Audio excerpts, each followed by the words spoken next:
दोस्तों, आज से ठीक 7 दिन पहले हमने आपको बताया था कि बृजभूषण शरण सिंह और भाजपा के बीच सब कुछ ठीक नहीं है, मगर पहले ये महज योगी तक सीमित था। लेकिन अब मोदी सरकार के खिलाफ भी बृजभूषण शरण सिंह का बगावती बिगुल सुनाई दे रहा है। दोस्तों, बृजभूषण का गुस्सा अब योगी तक सीमित नहीं रहा। हाल ही में बिहार के औरंगाबाद में उन्होंने एक ऐसा बयानी बम फोड़ा जिसने पूरे सियासी गलियारे को हिलाकर रख दिया। मगर दोस्तों, अब बड़ा सवाल यह है कि क्या बृजभूषण शरण सिंह अखिलेश यादव की टाइमलाइन पर काम कर रहे हैं?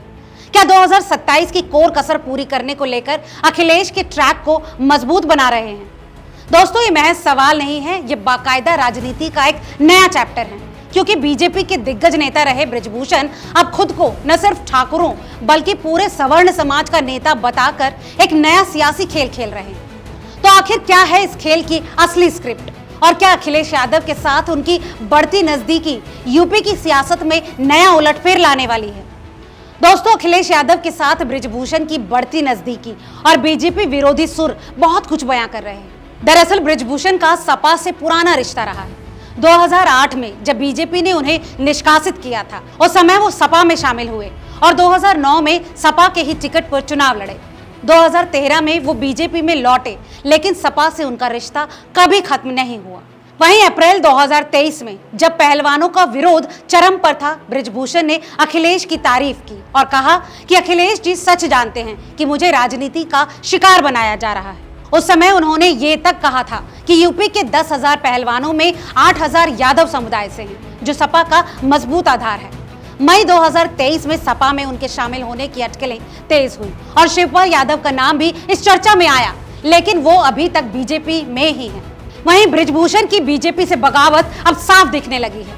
दोस्तों, यहीं से अब सवाल उठ रहा है कि क्या अखिलेश ने बृजभूषण को सवर्ण वोट बैंक साधने का कोई खास ट्रैक दे दिया है?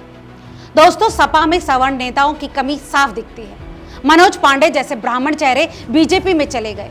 ऐसे में बृजभूषण जैसे दमदार सवर्ण नेता जो ठाकुर समुदाय से आते हैं, अब खुद को पूरे सवर्ण समाज का नेता बताते हैं, और इस तरह बृजभूषण सपा के लिए एक बड़ा गेम चेंजर साबित हो सकते हैं। दोस्तों, इसका जवाब यूपी में सवर्ण वोट बैंक का गणित ठीक ठाक उत्तर देता है। उत्तर प्रदेश की आबादी में सवर्णों यानी ब्राह्मण, ठाकुर, बनिया और अन्य की हिस्सेदारी करीब 18 से 20% मानी जाती है। इनमें ब्राह्मण 8 से 10%, ठाकुर 7 से 8% और बनिया व अन्य सवर्ण 3 से 4% शामिल हैं। दोस्तों, ये वोट बैंक यूपी की सियासत में निर्णायक हो सकता है, खासकर तब जब ये एकजुट होकर किसी एक पार्टी को वोट दे। बीजेपी ने लंबे समय तक इस वोट बैंक को अपने साथ रखा, लेकिन बृजभूषण का सवर्णों को एकजुट करने का ये बयान और सपा के प्रति उनका नरम रुख ये संकेत देता है कि वो इस वोट बैंक को सपा की ओर मोड़ने की पूरी कोशिश कर सकते हैं, और इससे अखिलेश यादव को बड़ा फायदा हो सकता है, क्योंकि सपा का कोर वोट बैंक यादव करीब 8 से 10% और मुस्लिम 18 से 19% रहा है।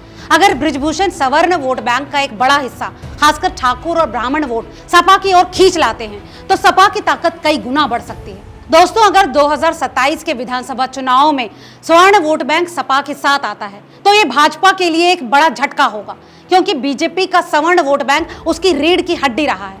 लेकिन दोस्तों, सवाल ये भी है कि क्या बृजभूषण बीजेपी में रहकर सवर्णों की ताकत दिखाएंगे या फिर सपा में जाकर अपने पुराने रिश्तों को नया जीवन देंगे?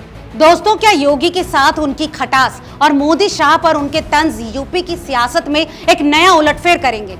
और क्या अखिलेश और शिवपाल के साथ उनकी नजदीकी भाजपा के लिए खतरे की घंटी है? दोस्तों, बृजभूषण का ये बयान मुझे राजपूत का नेता नहीं मानिए, मैं सर्व समाज का नेता हूँ, साफ बताता है कि वो सवर्णों को एकजुट करने की पूरी कोशिश में है। और वहीं उनका सवर्णों के लिए अलग देश वाला बयान और 3 कानूनों को हटाने की मांग वाला बयान बीजेपी आलाकमान से नाराजगी को भी साफ जता रहा है। तो दोस्तों, क्या ये सब जो चल रहा है कुल मिलाकर 2027 से पहले यूपी की सियासत को एक नया रंग देगा?